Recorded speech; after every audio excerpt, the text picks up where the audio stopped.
हज़रत वहाब इब्न मुनब्बे अलैहि रहमा फरमाते हैं कि बनी इसराइल के अंदर एक बादशाह महल बनाने जा रहा था। महल आज भी जिस आदमी की सोसाइटी के अंदर 2-4 किले 2-4 एकड़ किसी गरीब के आ जाए, वो या तो उसे धमकाता है या ब्लैकमेल करता है, कुछ ना हो सके तो फिर कत्ल ही करा देता है माज़अल्लाह। और ये खबरें आम हमें सुनने पढ़ने और देखने को मिलती हैं।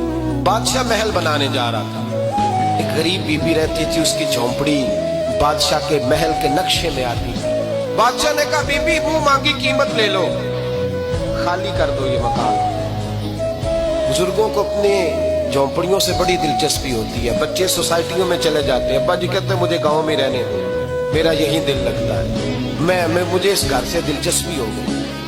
अम्मा कहने लगी बादशाह मैं यहाँ ब्याह के आई थी, खामद इंतकाल कर गया, औलाद अल्लाह ने दी नहीं, मैं पका हुआ फाल हूं, गिर जाऊंगी तो तेरा ही है, लेकिन मुझे इस आशियाने में रहने दे, ये घोंसला मैंने तिनका तिनका करके बनाया, मुझे रहने दे, ना मुझे निकाल। कहने लगा मेरा नक्शा खराब होता है। बीबी सारा दिन मकान में बैठी रहती कि मेरी झोंपड़ी टूट न जाए, जालिम की नजर में आ गई है, कहीं मेरा ये आरजुओं का महल चकनाचूर ना हो जाए, सारा दिन ड्यूटी करती। बादशाह ने भी 2-4 सिपाही खड़े कर दिए, जब घर से निकले तो बिल्डोज कर देना, मकान को गिरा देना। वो खातून कितनी दिन बंदा बैठ सकता है। एक दिन सरे शाम घर से निकली, 2-1 घंटे के बाद वापस आई तो मकान गिर गया था, दीवार बन गई थी।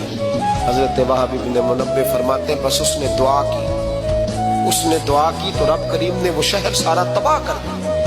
उस बीबी ने 2 जुमले कहे तो उलट पलट दिया वो सारा शहर। मेरे नबी करीम अलैहिस्सलाम ने फरमाया जब मजलूम के हाथ दुआ के लिए उठते हैं तो अर्श का मालिक आसमान से कहता है खोल दे सारे दरवाजे, इसके बीच कोई पर्दा नहीं रहना चाहिए, आने दे, मजलूम है, इस पर जुल्म हुआ है। लोग कहते हैं मैं बेचैन रहता हूँ साहब, मौलाना साहब पीर साहब वो घर के कोने से चीखने की आवाज आती है, कोई दम मिल जाए, कोई तवीज हो जाए, कुछ ऐसा हो जाए कि बचत हो जाए, कोई ऐसी फूंक लग जाए कि आराम आ जाए। तो मैं कहता हूँ भाई अगर बड़े दम कराने से भी फर्क नहीं पड़ा, अगर बड़े तावीज लेने से भी चीखें बंद नहीं हुई, तो जरा टटोल के देख लो, कहीं किसी यतीम की आहें ही ना दफन हो वहां, कहीं किसी गरीब का गोश्त तो नहीं दबा लिया, कहीं किसी को लूट के तो दीवार नहीं बना ली, कहीं किसी का मकान पे कब्जा करके तो नहीं बनाया। अगर लूट और हराम का माल हो तो फिर चीखें बंद नहीं होती, फिर सुकून से सोया नहीं जाता, फिर वहां आराम की नींद नहीं आती। हजरत वहाब इब्न मुनब्बे फरमाते हैं बीबी आई और आकर के उसने जब देखा मेरा घर टूट गया है, महल टूट गया है, हालात बदल गए हैं, वो खातून आती है और मेरे भाई दुआ की तो उसने अंदाज ही बदल के रख दिए। मकान से निकली तो मकान टूट गया और फरमाते वापस आई तो हाथ फैला के पता क्या कहती है, कहती ऐ अल्लाह मैं तो मौजूद नहीं थी, बता तू कहाँ गया था, तू भी मौजूद नहीं था, मैं तो नहीं थी पर तू कहाँ था।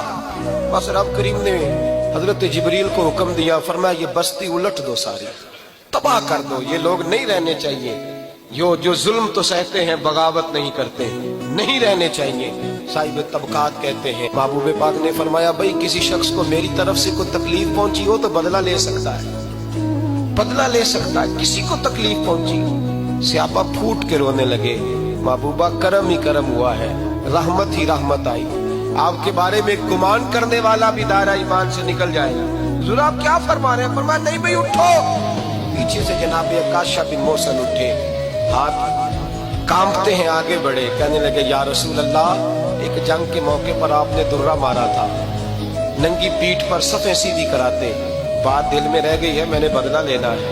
नबी करीम ने फरमाया बिलाल दौड़ के जाओ, फातिमा के घर दुर्रा पड़ा है, दुर्रा लाओ। सैयदना बिलाल हबशी कहते मैं गया, दस्तक दी, सैयदा तैयबा ताहिरा हजरत फातिमा फरमाने लगी बिलाल कैसे आए हो?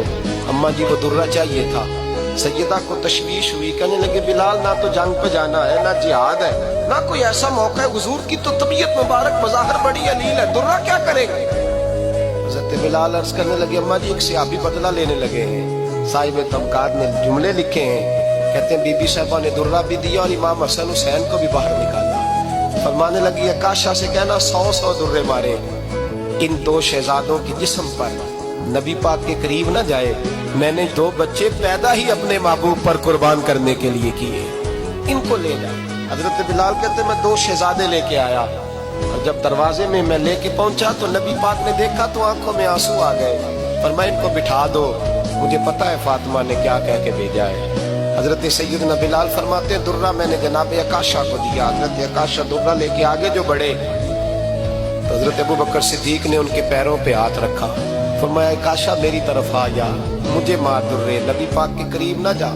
مصطفیٰ کریم نے فرمایا ابوبکر تو ہٹ جا، اسے آنے دے۔ فرماتے میں چند قدم آگے گیا تو مولا علی شیر خدا نے میرے پیر پہ ہاتھ رکھا، کہنے لگے عکاشہ سوچ تو صحیح تو کیا کر رہا ہے۔ حضور نے فرمایا علی ہٹ جاؤ، میرا اور ان کا معاملہ ہے۔ جناب عکاشہ آگے بڑھ رہے، نبی کریم نے فرمایا میں اپنی امت کو درس دینا چاہتا ہوں، خبردار خبردار زندگی میں تمہارے ہاتھ سے زبان سے کسی کو تکلیف نہ پہنچنے پائے، خبردار یاد رکھنا وہ معاشرے بگڑ جاتے ہیں، وہ معاشرے تباہ کر دیے جاتے ہیں جہاں ظلم ہوتا ہے، جہاں زیادتی ہوتی ہے، جہاں لوگوں کو ستایا جاتا ہے۔ محبوب کریم کے قریب آئے حضرت عکاشہ، حضور میری پیٹھ ننگی تھی، آپ بھی ذرا کپڑا ہٹائیے۔ نبی کریم نے پیٹھ سے کپڑا ہٹایا، جناب عکاشہ نے درہ جو اٹھایا تو صحابہ کی چیخیں نکلی۔ حضرت عکاشہ نے درہ دور پھینکا، حضور کے بطن اطہر سے لپٹ گئے، چومنے لگے، کہنے لگے حضور وہ تو صفے سیدھی کراتے لگ گیا تھا، آپ نے کہاں مارا تھا؟ یا رسول اللہ میں تو بہانہ بنا رہا تھا کہ جاتی دفعہ مجھے وجود چومنے کا موقع نصیب ہو جائے، مجھے یہ موقع نصیب ہو جائے۔ میرے حبیب نے فرمایا جس نے جنتی دیکھنا ہو میرے عکاشہ کی زیارت کر لے۔